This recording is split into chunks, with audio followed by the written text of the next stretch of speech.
Smiles on one side, not on the other. This was not negotiation. So what was it?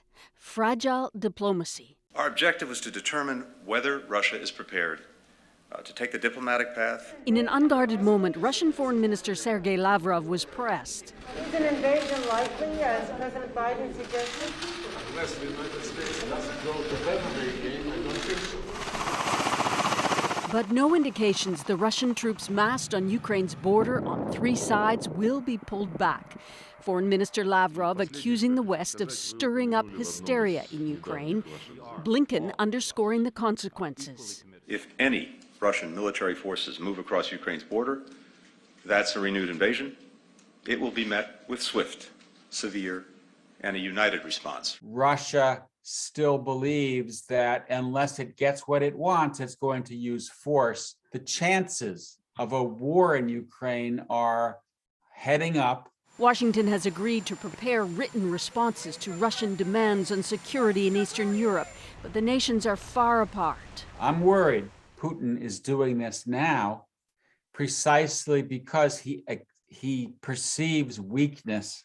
Biden is in deep trouble here in the United States. And so in some ways, I think Putin is saying, this is my time to kind of move. For now, they've agreed this is not the end of dialogue. At the same time, the Russian president is moving naval vessels closer. I don't think he's bluffing. I think that if this diplomacy fails, the Russians will take some escalatory steps. The question is, what are those steps? The U.S. and Russia have built in a pause, potentially drawing the heat away from an imminent attack. But Ukraine is now worried as the White House works on diplomatic drafts. Russia will use the time to stage more military assets closer to Ukraine. Susan Ormiston, CBC News, Washington. Today, Canada offered Ukraine a loan of $120 million to help it deal with growing pressure. Russia is aiming to destabilize Ukraine, including economically. This loan will help support Ukraine's economic resilience. The government says it also has about 200 armed forces personnel in Ukraine. Since 2015, Canadians have helped train more than 12,000 Ukrainian soldiers, a mission now extended to the end of March. And Murray Brewster has more on Canada's position on Ukraine and what it might do to help. And Murray, what does the money provide? Well, the short answer is it's going to help the Ukrainian government sort out its finances.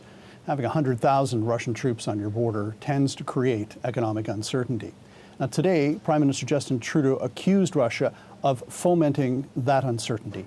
He is referring in part to an alleged Russian intelligence operation, which, according to the U.S., has been seeking to undermine both the Ukrainian economy and its institutions.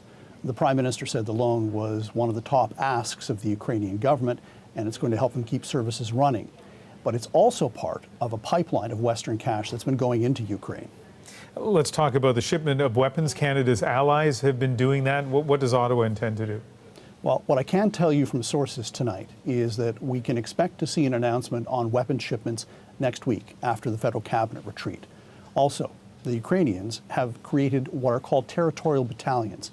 It's a new separate branch of the Ukrainian armed forces. A statement from the country's embassy tonight says that the new force needs to be better equipped, and they're looking to Canada for critical supplies. Now that means light munitions, rifles, helmets, flak jackets. It could also mean the need for extra Canadian trainers to help instruct those battalions. All right, Murray, thank you. You're welcome.